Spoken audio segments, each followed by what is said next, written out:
Bonjour au sommaire, distinction pour la Chevrolet Camaro ZL1, des détails sur le Grand Prix d'Espagne et Jacques Villeneuve en Ferrari.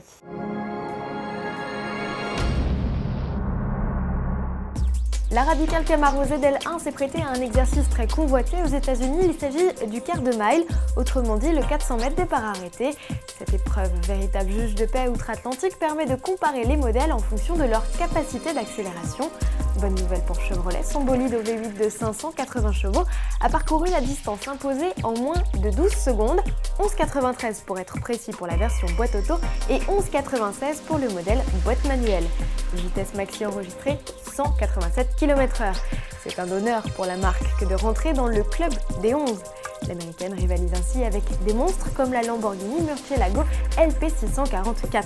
Et le coupé n'est pas seulement agile en ligne droite, la diabolique Pony Car s'est aussi offerte une place dans le top 50 des voitures les plus rapides sur le mythique Nürburgring. La Formule 1 débarque en Europe avec pour premier rendez-vous le 13 mai, le Grand Prix d'Espagne. Le circuit de Barcelone est très complet et les difficultés nombreuses, comme nous l'explique Jean-Louis Moncet.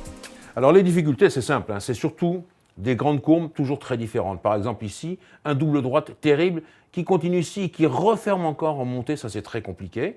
Naturellement ces grandes courbes, ici un virage en dévers, tout ça, très belle courbe aussi, le T12, tel que vous le voyez ici, très fort. Naturellement, le dernier virage avant la ligne droite, très longue ligne droite également, circuit absolument complet, qui nécessite des voitures très bas sur le sol, parce que le revêtement est très bien fait, nécessitant également un appui avant important, parce qu'il y a justement les grandes courbes dont je vous parle, ça c'est bien aussi, et on va avoir des voitures tout à fait compétitives là, sans trop de vitesse de pointe, parce qu'il faut beaucoup d'appui et donc la ligne droite, on n'est pas avec un aileron débraqué. C'est pas vrai. C'est le DRS, l'aileron arrière mobile, qui va permettre les bonnes vitesses de pointe. Sinon, on est un peu frustré sur ce plan-là, mais je pense qu'au bout, là, il y aura des dépassements.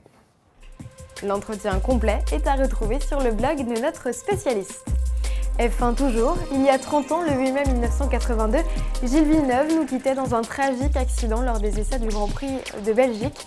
Ferrari, déterminé à ne pas oublier le talentueux pilote canadien, a souhaité lui rendre hommage en permettant à son fils, Jacques, de piloter la 312 T4. La monoplace sortie du musée Ferrari pour l'occasion permit à Gilles de se hisser à la deuxième place du championnat des pilotes en 1979. Cette commémoration à Fiorano s'est déroulée en présence du président de la marque, Luca Di Montezemolo, et des pilotes Fernando Alonso et Felipe Massa.